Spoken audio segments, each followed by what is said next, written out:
You ask Tiger to solve. This deals with linear equations with one unknown. The final result is x equals 3/5. Let's solve it step by step. Simplify the expression. Multiply the coefficients. Combine like terms. Swap sides. Isolate the x. Divide both sides by 70. Simplify the fraction.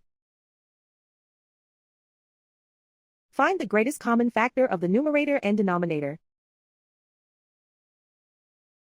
Factor out and cancel the greatest common factor.